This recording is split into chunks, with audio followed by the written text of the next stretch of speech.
오늘은 어버이 주일로 지켜져서 말씀도 어버이 주일에 대한 말씀입니다. 다른 나라보다 우리나라는 특별히 유교의 영향으로 어버이의 은혜에 참 감사하며 보답하는 민족입니다. 정말 좋은 문화를 가진 나라에서 우리가 태어난 거예요. 그런데 이 유교의 문화에 앞서서 성경의 가르침도 동일하다는 거예요. 1절에서 우리가 봤듯이 자녀들아 주 안에서 부모에게 순종하라, 이것은 옳으니라. 혹시 이 말씀에 반대 의견을 낼 수 있습니까? 낼 수가 없다는 거예요. 나를 낳아주시고 나를 길러주시고 나를 위해 기도해 주신 분들이기 때문에 부모에게 순종하는 것이 옳다고 우리는 여긴다는 것입니다. 그러나 그것보다 앞서서 오늘 첫째로 우리가 부모에게 순종해야 하는 이유는 무엇이냐면 이것은 하나님의 명령이기 때문이에요. 우리가 부모에게 순종해야지 할 때 우리의 머리에 있는 그 생각의 구조가 그래 부모가 나한테 잘해줬으니까 이것으로 우리가 생각할 게 아니라 하나님의 명령이기 때문에 하나님의 말씀이기 때문에 나는 이 말씀을 따라야 된다라고 우리가 생각해야 된다는 거예요.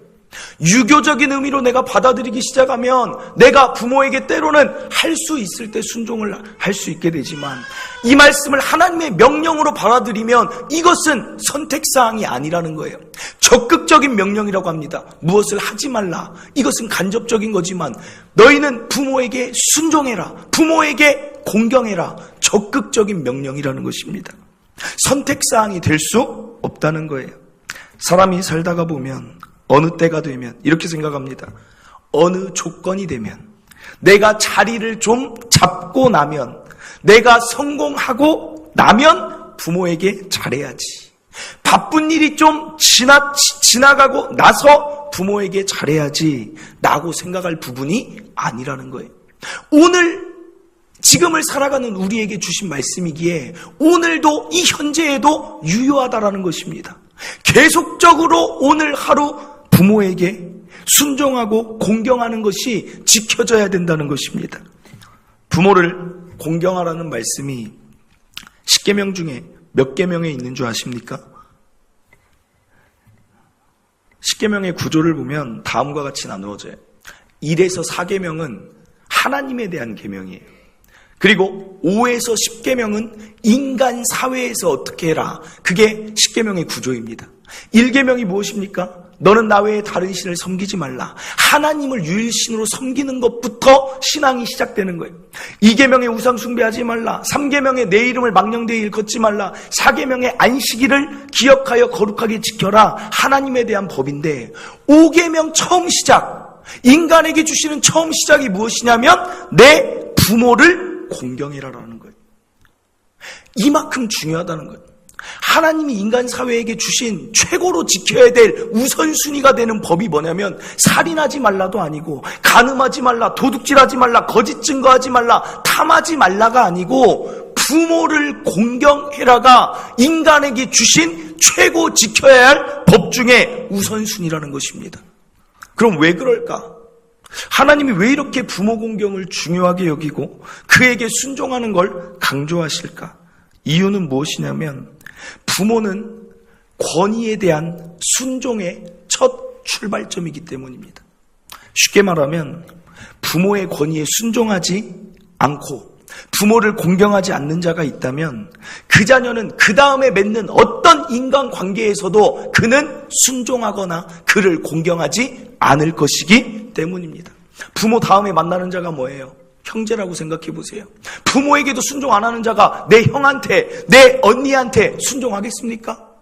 그 다음 만나는 자가 어디예요? 유치원에 갔어요. 어린이집에 갔어요. 중학생이 됐어요. 고등학생이 됐어요. 부모에게 순종하지 않는 자가 중학교, 학교, 선생님께 순종하겠습니까? 권위에 대한 순종이 그 자에게선 찾아볼 수 없다는 것입니다. 자기를 먹이고 입히고 은혜 주신 부모에게도 순종하지 않고 공경하지 않는데 누가 그 자를 순종할 수 있게 만들 수 있겠어요? 그런데 여기서 멈추는 게 아니에요. 부모에게 순종하지 않는 자는 하나님께도 순종하지 않는다는 것입니다. 요한일서 4장 20절에 보면 이런 말씀이 있어요.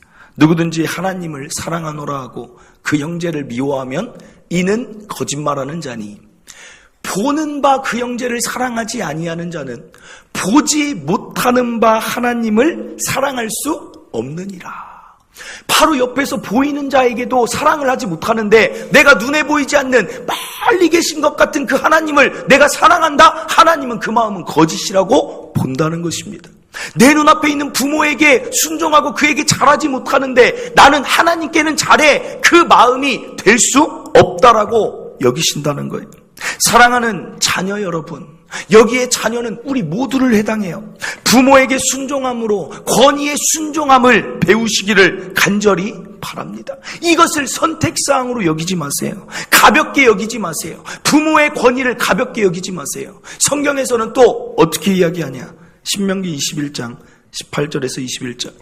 사람에게 완악하고 패역한 아들이 있어 그의 아버지의 말이나 그 어머니의 말을 순종하지 아니하고 부모가 징계하여도 순종하지 아니하거든 그의 부모가 그를 끌고 성문에 이르러 그 성읍 장로들에게 나아가서 그 성읍 장로들에게 말하기를 우리의 이 자식은 완악하고 패역하여 우리 말을 듣지 아니하고 방탕하며 술에 잠긴 자라 하면 그 성읍의 모든 사람이 그를 돌로 쳐 죽일지니 이같이 내가 너희 중에서 악을 제하라. 한마디로 부모의 권위를 인정하지 않는 자는 구약에 있는 법은 뭐냐면 돌로 치라는 거예요. 왜요? 그가 악이라는 거예요. 악. 부모에게 순종하지 않는 게 방금 이야기한 것처럼 다른 누구에게도 순종하지 않는 자기 마음대로 사는 자가 되어버리고 그것은 어디까지 연결돼요? 하나님께도 순종하지 않는 자가 되기 때문입니다. 사랑하는 성도 여러분, 부모에 대한 권위를 오늘 이 시간 다시 한번 생각해 보시기를 바랍니다. 그럼 둘째로 부모에게 순종하고 부모를 공경하는 것은 어떻게 하는 것일까?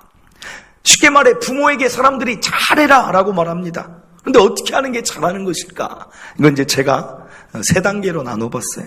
첫 번째 단계는 유년 시절, 학생 시절, 청년 시절, 독립 전까지 부모에게 최고로 잘하는 것은 무엇일까?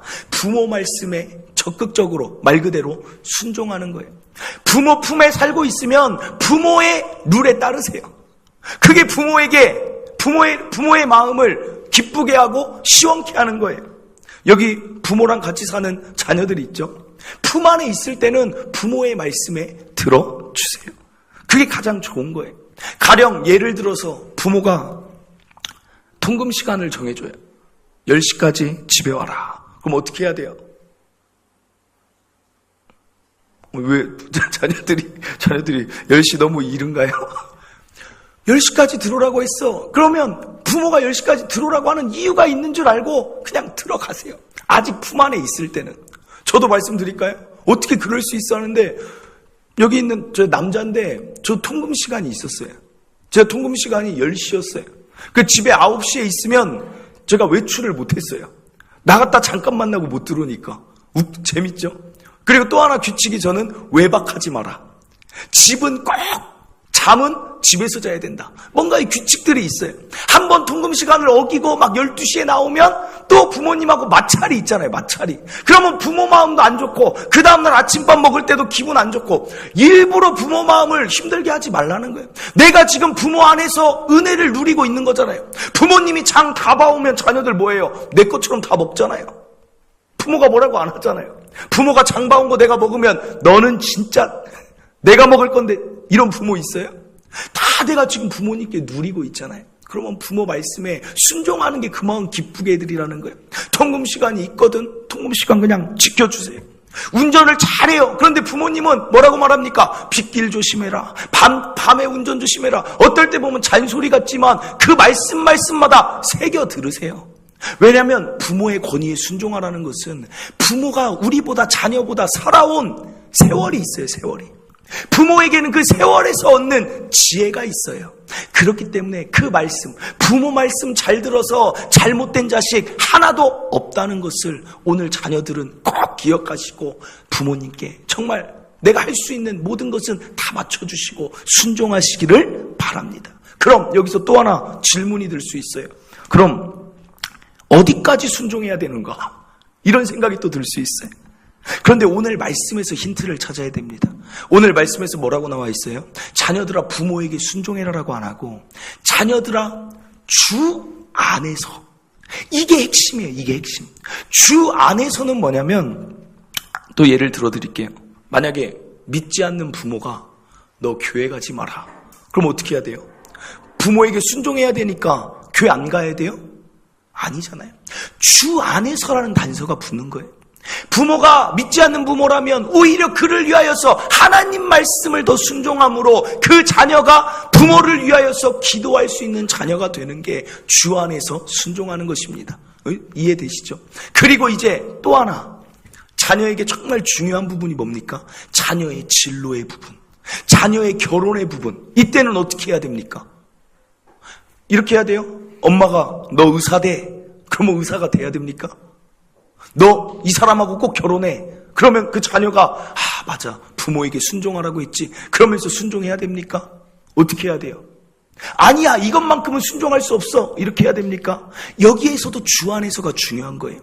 주 안에서라는 말은 뭐냐면 하나님 안에서, 하나님의 말씀 안에서, 또 다른 말로는 성령 하나님 안에서예요. 즉 이 말씀은 성령 하나님은 한 분이시기 때문에 앞으로 여기 계신 성도 여러분들이 자녀의 진로를 위해서든 자녀의 결혼을 위해서든 어떻게 돼야 되냐면 부모에게도 하나님이 같은 마음 주실 거예요.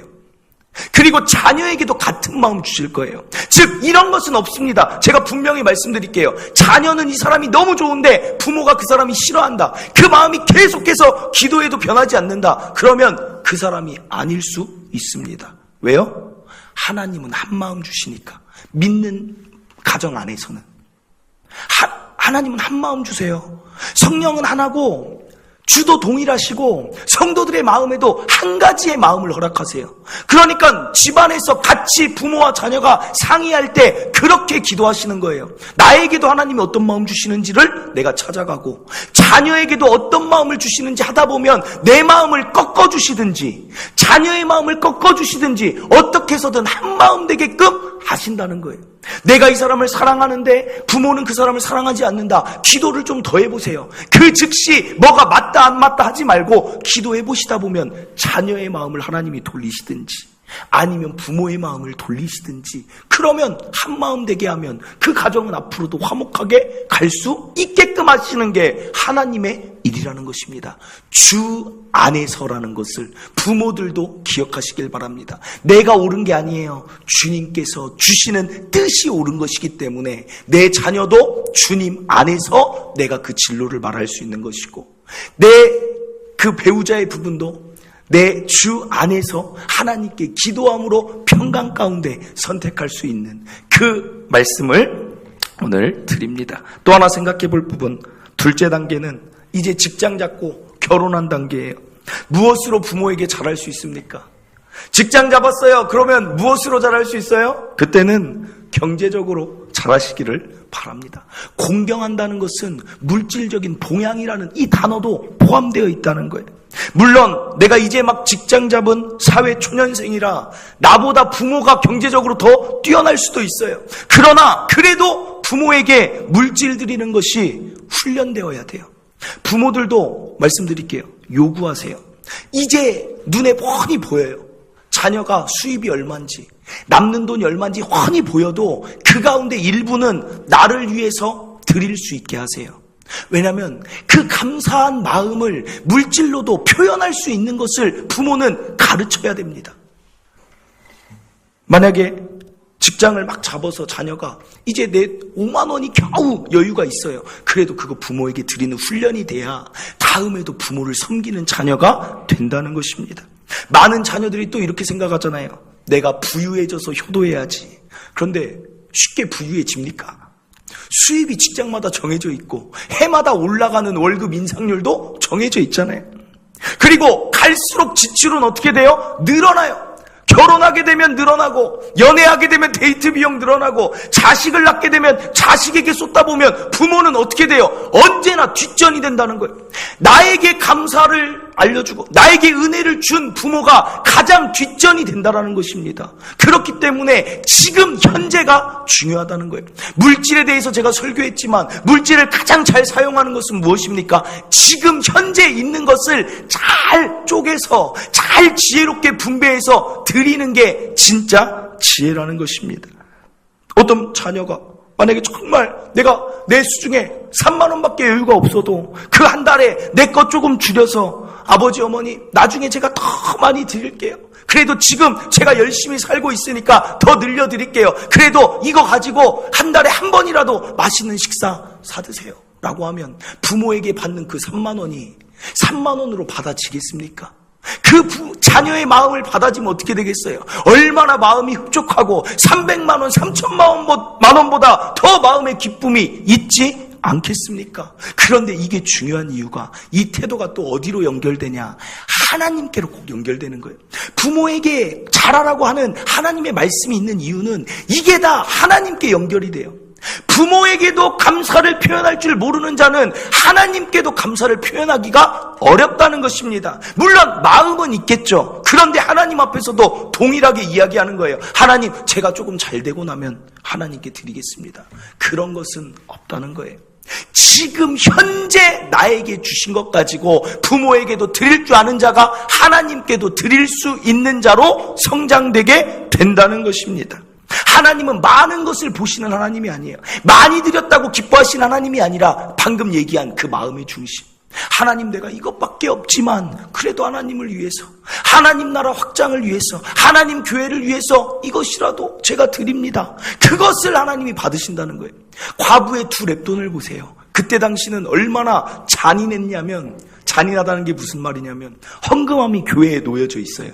그 유대인들 시대 때 헌금함이 놓여져 있어가지고 사람들이 헌금을 일렬로 쭉 서서 헌금을 넣습니다.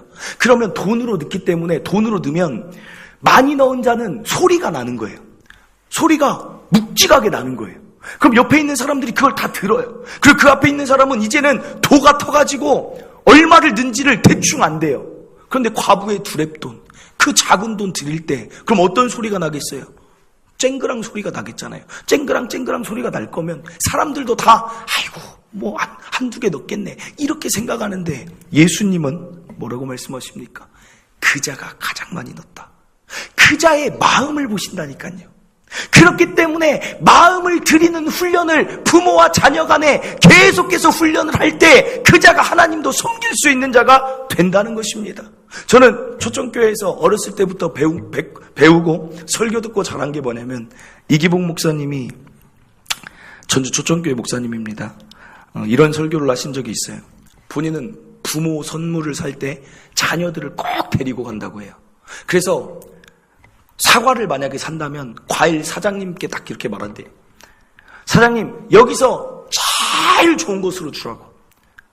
먹다 남은 떨이 막 상한 거 말고 여기서 이 가게에서 제일 좋은 거 주시라고.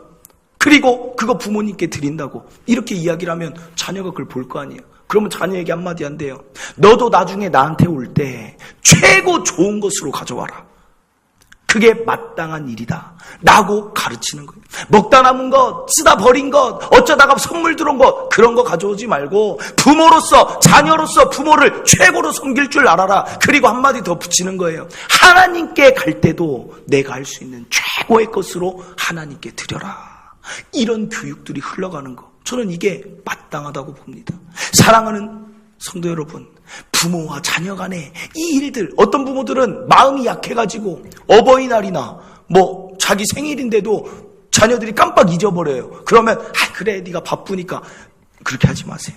가르치세요. 철저하게 가르치세요. 네가 아무리 바빠도 부모의 생일, 너를 낳아주고 너에게 은혜 준 나의 생일을 네가 잊는다는 것은 말이 안 된다라고 요구하세요. 아무리 네가 금전적으로 부족해도 모으고 모아서라도 그때는 네가 할 수 있는 최고의 정성으로 나에게 드려라라고 말씀하고 가르칠 때 그 자가 하나님께도 그렇게 할 수 있다는 것을 꼭 기억하시길 바랍니다. 마지막으로 3번째 단계, 자녀를 낳고 독립한 때예요. 이 시점이 되면 내리사랑이라 그러죠. 모든 관심이 누구에게 쏠려요? 자녀에게 쏠려요. 그러면 그때부터 어떻게 됩니까? 부모는 또 뒷전이 되는 거예요. 그러면 부모에게 도대체 언제 부모를 공경하고 부모에게 잘할 수 있겠습니까? 오늘 부모를 공경하라, 부모에게 순종해라, 이 말씀은 제가 아까도 이야기했지만 현재 진행형이 돼야 돼요. 내가 어느 정도 잘 되고 나서 부모를 잊어서는 안 된다는 것입니다. 그러므로 사랑하는 성도 여러분, 부모에게 오늘이라도 관심을 계속적으로 표현하는 것이 자녀로서 독립을 이미 했지만 그게 자녀가 부모에게 잘하는 것입니다. 제가 저번에 시골 전도여행 갔을 때 말씀드렸잖아요. 얼마나 그들이 정에 굶주렸는지가 보인다는 거예요. 시골에 있는 그 노인들, 그 중학생 아이들이 오니까 그렇게 자기 손주 같아가지고 너무나 좋아하는 거예요. 그리고 어깨 마사지 그 조금 해줬다고 눈물을 흘리는 걸 보고 제가 참 마음이 아파가지고 할머니 그 손주들 있지 않으세요? 자주 와요? 물어봤더니 자주 안 온다는 거예요. 걔네들 너무 바빠서 자주 안 온다는 거예요. 그런데 그 말 가운데 얼마나 그 쓸쓸함이 느껴지는지. 사랑하는 성도 여러분, 잘 키워졌던 부모를 생각하며 이제는 내가 보답할 수 있는 게 다른 게 아니에요. 요즘 세상이 얼마나 좋아졌어요. 요즘 저는 상 받아야 될 때가 카카오톡이 상 받아야 된다고 생각해요. 아니 이 화상통화가 이렇게 잘 돼요. 아니 한 번이라도 얼굴도 보여주시고, 부모님 스마트폰에서 얼굴을 바빠서 내가 매일 못 가도 일주일에 한 번이라도 내 얼굴이라도 보여주고, 엄마 얼굴 어떻게 살고 있는지, 아빠 얼굴 어떻게 살고 있는지 한 번이라도 보면 얼마나 좋겠습니까? 손주들한테 얼굴 한 번이라도 보여주라고 너 할아버지한테 전화라도 한번 해봐라. 그렇게 하면 얼마나 그 부모들이 물리적으로 멀리 떨어져 있어서 얼굴 한 번 못 봐도 얼마나 기쁨이 되겠습니까? 사랑하는 성도 여러분, 특별하게 부모에게 잘하는 게 아니에요. 매일 관심 쓰고 매일매일 그들을 생각하고 또한 기도해 주는 것, 그게 부모를 공경하는 것인 줄 생각하시고, 지금까지 그렇게 못했거든 여기 있던 우리 자녀들이 이제는 부모를 그렇게 챙길 수 있는 저와 여러분 되시기를 바랍니다. 마지막으로 한 가지만 더 살펴볼 것, 부모에게 잘할 때 오늘 말씀 보니까 하나님의 보너스가 있더라고요. 어떤 보너스냐? 에베소 6장 3절에 이로써 내가 잘되고 땅에서 장수하리라. 이 문장만 떼어서 보세요. 잘된다, 장수한다, 이것은 땅에서 너무나 필요한 거예요. 생각해 보세요. 잘되기만 하고 장수를 못해요. 그럼 불쌍해요. 잘 됐는데 누리지도 못하고 죽는 거예요. 그런데 장수해요. 정말 길게 사는데 하는 것마다 다 안 돼요. 그럼 어떻게 해요? 그것도 불쌍한 인생인데, 언제 잘되고 땅에서 장수한다? 부모에게 순종하고 부모를 공경하는 자는 하나님이 저렇게 잘되고 땅에서 장수하게 하신다는 거예요. 어떤 학자들은 이 해석을 이렇게 합니다. 잘된다는 것은 영원히 잘되는 것이고, 땅에서 장수한다는 것은 하나님 나라 가서 영원히 산다는 것이다. 그러나 저는 그렇게 해석하지 않습니다. 이 말씀은 말 그대로 이 땅, 우리가 살고 있는 이곳에서 잘되게 하신다는 것입니다. 이게 부모에게 잘할 때. 신갈 쪽으로 쭉 올라가다 보면 보신 적이 있는지 모르는데 로또 14번 당첨된 곳 보신 적 있으세요? 제 시각이 이상한가? 그 눈에 확 띄더라고요. 로또 14번 당첨된 곳. 그러니까 그걸 이렇게 크게 해놨어요. 그러니까 사람들이 주말만 되면 몰리는 거예요. 주차장이 막 꽉 차는 거예요. 거기서 이제 15번째 당첨자가 되기 위해서 막 줄을 막 쓰는 거예요. 그 사람들의 그 목표가 뭐예요? 로또 돼서, 잘 돼서 내가 정말 멋지게 잘 살아봐야지라는 계획 때문에 거기 가잖아요. 그러나 어떻습니까? 로또 확률이 어때요? 너무나 낮고 희박하잖아요. 저는 그 사람들한테 가서 얘기해주고 싶어요. 로또 여기서 사지 말고 부모에게 잘하세요. 부모에게 잘하면 하나님이 약속하고 있어요. 이것은 약속이 있는 첫 계명이기 때문에 부모에게 잘하면 로또가 당첨돼서 잘 되는 것보다 하나님께서 잘 되게 하시고 땅에서 장수하는 축복을 부모에게 잘하는 자녀가 받는다라는 거예요. 여기 이렇게 좋은 길이 있는데 왜 다른 데 가가지고 거기서 줄 서가지고 그것을 사고 있냐는 것입니다. 누구를 보면 알 수 있어요. 성경의 한 인물만 예를 들어드릴게요. 대표적으로 잘 되고 장수한 사람이 이삭입니다. 이삭이 결론부터 말씀드리면 그가 어디까지 부모에게 순종했냐면 죽기까지 순종했어요. 잘 아시는 분들은 이미 다 아시겠지만 아브라함 생각해 보세요. 아브라함이 갑자기 번제를 드리러 가자고 하는데 이삭을 데리고 가잖아요. 근데 이삭을 데리고 가는데 이삭이 생각할 때 이상한 게 뭐예요? 나무를 들게 했는데 양이 없는 거예요. 이삭은 어린 양이 있어야 번제를 드리는 거. 번제는 각을 다 뜨는 거예요, 동물. 그래서 그것을 다 태워드리는 거예요. 그런데 양이 없는 거예요. 그래서 이삭이 물어보잖아요. 아브라함에게, 아버지, 어린 양은 도대체 어디 있습니까? 번제 드리러 가면서. 그랬더니 아브라함이, 하나님이 어린 양을 친히 준비하실 것이다. 그리고 산에 다 올라가서 나무를 쌓아놨더니 어떻게 해요? 하나님이 친히 준비하신다고 해놓고서 자기를 묵잖아요. 얼마나, 이때 이삭 나이가 몇 살인 줄 아세요? 이때 이삭의 나이를 학자들이 추정할 때 25살로 봐요. 10살 꼬마가 아니라는 거예요. 25살짜리가 가만히 서서, 아버지는 그럼 몇 살이에요? 100세에 나왔으니까 125세 노인이 낑낑대면서 이삭을 둘러싸는 거예요. 이삭이 가만히 서 있으면서 얼마나 황당했겠습니까? 아니, 지금 뭐 하는 거예요? 그런데 갑자기 아버지가 또 뭐예요? 그 제단 위에 나를 막, 내가 볼 때는 아버지가 이삭을 들어서 못 옮겼을 것 같아. 이삭아 올라가라.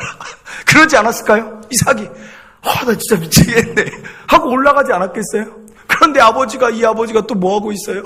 갑자기 칼을 들더니 어린 양 친히 준비한다고 해놓고 칼을 찌르려고 하는 거예요. 내 눈앞에서 아버지가, 이거는 죄송한 표현이지만 이건 침해다. 어린 양을 깜빡했나 보다. 이거는 노망이 났다. 그럴 수 있지 않겠어요? 몸을 굴려서라든지, 아버지가 찌르려고 하니까 몸을 굴려서라든지, 아버지 아무리 생각해도 이건 아닙니다 라고 할 수 있지 않겠습니까? 그런데 이삭은 어떻게 해요? 그냥 그 자리에 그대로 있었다라는 거예요. 죽기까지 그냥, 아버지가 이렇게 하는 이유가 있겠지, 아버지가 하나님의 사람인데 하나님의 사람이 이렇게까지 하는 이유가 있겠지라고 그냥 죽기까지 그 상황을 받아들인다는 거예요. 믿음의 조상 아브라함이 대단하지만 결국은 이삭이 아니었다면 이 일은 이루어질 수 없는 일이었다는 거예요. 사랑하는 성도 여러분, 이렇게까지 순종해 보신 적 있습니까? 이렇게 순종했더니 어떻게 합니까? 나중에 이삭의 삶을 볼 때 하나님이, 이삭이 농사를 지었는데 그의 100배를 거두게 하시는, 100배를. 저희가 아무리 찾아봐도 왜 이삭이 100배를 받았을까가 풀리지가 않았는데 오늘 여기서 알겠더라고요. 부모에게 그렇게 순종한 자, 내가 약속 있는 첫 계명을 이렇게 지키겠다는 샘플로 이삭에게 100배의 축복을 보여주시는 거예요. 사랑하는 성도 여러분, 부모에게 잘하면 이삭처럼 100배의 축복, 하나님 기쁘시게 하면 받을 수 있다는 것입니다. 그리고 이삭의 삶에 어떤 일들이 있습니까? 이삭의 삶 가운데 우물만 파면 우물이 막 나오잖아요. 여기 가서 우물 파면 왜 아말렉 사람들이 그걸 뺐습니까? 일평생 우물 파도 우물 안 나와요. 왜냐하면 그 당시에는 기술이 없으니까 아무리 파도 물이 있는지를 몰라요. 그런데 이삭이 팠는데 물이 나오는 거예요. 거기 우리 땅이니까 그 우물 우리에게 가져와 라고 얘기했지만 이삭이 다투다가 안 되니까 다른 데 가요. 이삭이 아무 데나 가서 또 파는데 신기하게 우물이 또 나온다는 거예요. 또 와서 방해를 하니까 또 다른 데로 가요. 근데 그냥 팠더니, 한마디로 이게 몇 번 나왔냐면 일평생 4번 우물을 팠는데 4번이 다 나옵니다. 한마디로 오늘 말로 하면 로또가 4번 다 당첨된 게 이삭이라는 거예요. 사랑하는 성도 여러분, 왜 이삭에게 이런 축복이 있었을까? 저는 부모에게 순종할 때 내가 잘되고 땅에서 장수한다는 그 약속 있는 첫 계명을 나는 이렇게 보여준다라는 샘플로 이삭의 삶을 삼았듯이, 사랑하는 성도 여러분, 부모에게 잘하는 건 당연한 일인데 당연한 일을 해놓고도 보너스를 받는 저와 여러분이 되시기를 간절히 바랍니다. 말씀을 맺습니다. 오늘 부모 공경 3가지 살펴봤어요. 왜 부모를 공경해야 되는가? 첫째로, 부모 공경하는 것은 이제는 유교를 따지지 마세요. 그냥 나에게 잘해줬으니까 이렇게 생각하지 말고, 이건 하나님의 명령이다, 하나님의 말씀이니까 나는 지켜야 된다 라고 받아들이시고, 둘째로, 부모 공경하는 건 어떻게 하는 것이냐? 아까 3가지 말씀드렸지만 부모 말씀 잘 순종하고, 부모에게 마음도 드리고 물질로도 표현하고, 가장 중요한 것은 관심과 사랑을 표현하는 것이라는 것 기억하시고, 셋째로, 부모에게 잘할 때 하나님의 보너스가 있다는 것, 그것 꼭 기억하세요. 그래서 하나님께 얼마나 좋은 모습입니까? 부모에게 자녀가 잘해서 부모도 기쁘고 하나님도 기쁘고, 기뻐하시는 하나님이 나에게도 은혜를 또 주시고, 이런 아름다운 가정 이루시는 저와 성도 여러분들 되시기를 간절히 바랍니다. 이 시간에 우리 찬양하고 기도하도록 하겠습니다. 이 찬양은 감사해요 깨닫지 못했었는데 이 찬양인데 어떻게 보면 부모님이 꼭 우리가 얼마나 소중한 존재인지를 깨달아줬고 하나님에 대해서 가르쳐줬고 그 부모님을 생각하면서 이 가사를 생각하면서 이제 나도 그 부모를 더 잘 섬기겠습니다. 이런 마음으로 이 찬양 함께 부르도록 하겠습니다.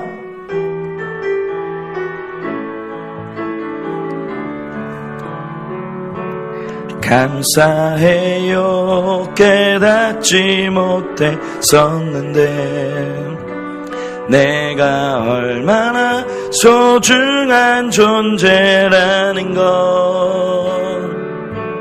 태초부터 지금까지 하나님의 사랑이 항상 날 향하고 있었다는 걸 고마워요 그 사랑을 가르쳐준 당신께 주께서 허락하신 당신께 그리스도의 사랑으로 더욱 섬기며 이제 나도 세상에 전하리라 당신은 사랑받기 위해 그리고 그 사랑 전하기 위해 주께서 택하시고 이 땅에 심으셨네 또 하나의 열매를 바라시 우리 다시 한번 감사해요 깨닫지 못했었는데 내가 얼마나 소중한 존재라는 걸 태초부터 지금까지 하나님의 사랑이 항상 날 향하고 있었다는 것 고마워요 그 사랑을 가르쳐준 당신께 주께서 허락하신 당신께 그리스도의 사랑으로 더욱 섬기며 이제 나도 세상에 전하리라